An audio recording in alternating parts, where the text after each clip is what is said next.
आज मंत्रिपरिषद में 6 विषयों पर निर्णय ले गए हैं। सबसे महत्वपूर्ण निर्णय राज्य में शिक्षा बहाली की और नियुक्ति की नियमावली का निर्णय मंत्रिपरिषद ने आज लिया है। इस नियमावली का नाम होगा बिहार राज्य विद्यालय अध्यापक नियुक्ति स्थानांतरण अनुशासनिक कार्रवाई एवं सेवा शर्त नियमावली 2023। इस नियमावली के तहत अब जो भी नियुक्तियां राज्य सरकार शिक्षकों की करेगी वह अब राज्य कर्मी होंगे, राज्य सरकार के कर्मी होंगे। यह एक महत्वपूर्ण निर्णय है। इससे पूर्व आपको जानकारी होगी कि राज्य सरकार राज्य में पंचायत शिक्षक, पंचायत समिति शिक्षक और जिला परिषद के शिक्षक और नगर निकाय के स्थानीय निकायों के शिक्षक रहा करते थे। अब जो भी नई नियुक्ति होगी अब वो राज्य सरकार नियुक्त करेगी। राज्य सरकार नियुक्ति के लिए एक अलग परीक्षा आयोग के माध्यम से लेगी। तो एक आयोग जो राज्य सरकार निर्धारित करेगी, हो सकता है बीपीएससी, हो सकता है कोई भी आयोग जो है जो निर्धारित करेगी, उसके माध्यम से राज्य सरकार परीक्षा लेगी और परीक्षा के माध्यम से ही अब नियुक्तियां होंगी। इस नियुक्ति में भाग लेने के लिए जो अर्हता होगी वह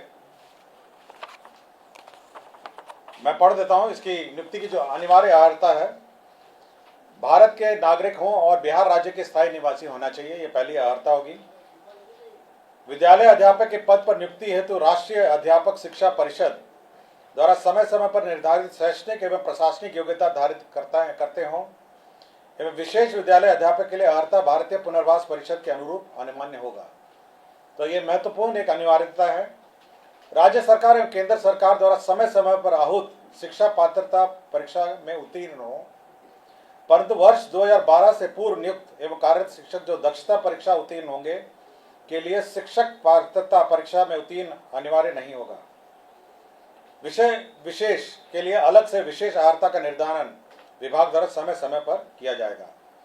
तो ये बिल्कुल स्पष्ट होगा कि पहले तो आपकी जो परीक्षा होगी, जो क्वालिफाइंग एग्जाम है, जो राज्य सरकार और केंद्र सरकार के लिए पहले ली जाती थी, उसके क्वालिफाई करने के बाद ही आप सरकार द्वारा जो कमीशन के माध्यम से परीक्षा होगी उसमें आप बैठ पाएंगे।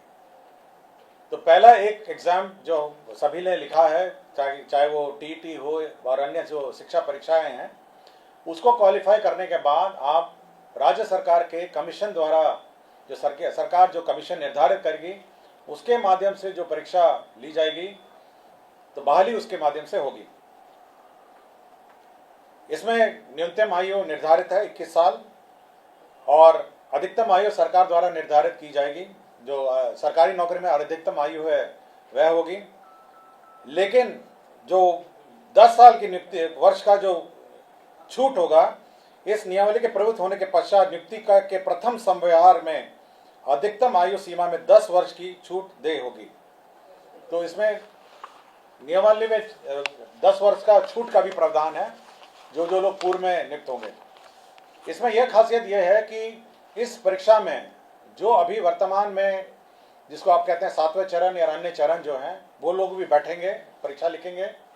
और साथ ही साथ जो अभी तक जो शिक्षक नियुक्ति जो गैर सरकारी शिक्षक हैं, जो सरकार के जो नगर निकाय और पंचायत स्तरीय और स्थानीय निकाय के शिक्षक हैं, वह भी इसमें बैठ पाएंगे। तो सभी प्रकार के शिक्षक जो हैं, जो अर्हता रखते हैं, वह बैठ पाएंगे। और इस नियमावली के माध्यम से अगर अर्हता रखते होंगे तो कमीशन द्वारा जो परीक्षा ली जाएगी उसमें बैठेंगे।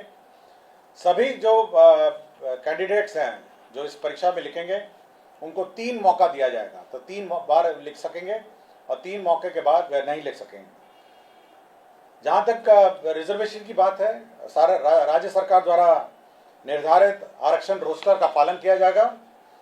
और लेकिन साथ ही साथ जो आरक्षण है प्राथमिक एवं मध्य विद्यालय के मूल कोटि एवं स्थानक कोटि के विद्यालय प्रधानाध्यापक के पद पर प्रत्येक विषय में न्यूनतम 50% महिला अभ्यर्थियों की नियुक्ति की जाएगी। जो वर्तमान में शिक्षा में जो आरक्षण लागू है वह यथावत रहेगा, किंतु अन्य जो महिलाओं को छोड़ के अन्य जो राज्य सरकार का जो आरक्षण का नियम है वह लागू होगा।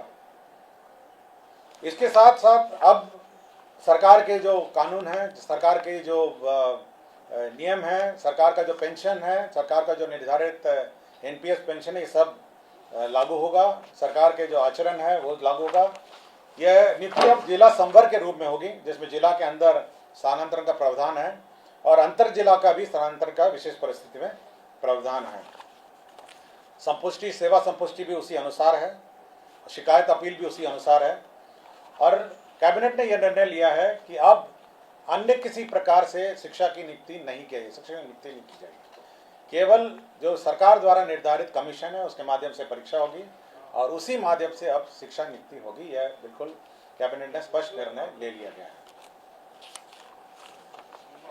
सप्तम केंद्र पुनरीक्षित वेतनमान संरचना में वेतन जो प्राप्त कर रहे हमारे सरकारी पदाधिकारी कर्मी हैं, उनको 1/1/2023 से के प्रभाव से डीए का जो रेट है वो 38 के स्थान पर बढ़ा के 42% हो गया है।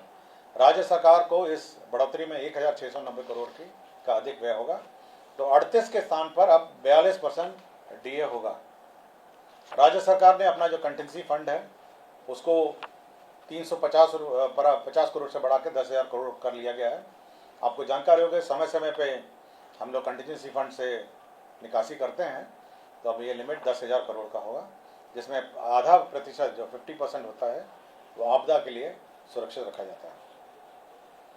पटना जिला अंतर्गत जो वाल्मीकि का परिसर है उसमें 6.5 एकड़ जो ज़मीन है वह वर्तमान में भारतीय कृषि अनुसंधान परिषद को आवंटित है। अब वो जो ज़मीन है वो बिपाड़ के एक्सपेंशन के लिए स्थानांतरित कर दी गई है और यह निर्णय लिया गया है। और बिहार पुलिस में ईआरएसएस का जो सिस्टम लागू है उसमें जो अंडरग्राउंड केबल नेटवर्क है उसमें जो शुल्क, राइट ऑफ वे शुल्क दिया जाता है ईआरएसएस पुलिस मुख्यालय और अन्य स्थान के लिए, ईआरएसएस के योजना के लिए, तो यह शुल्क, राइट ऑफ वे का शुल्क माफ हो गया है।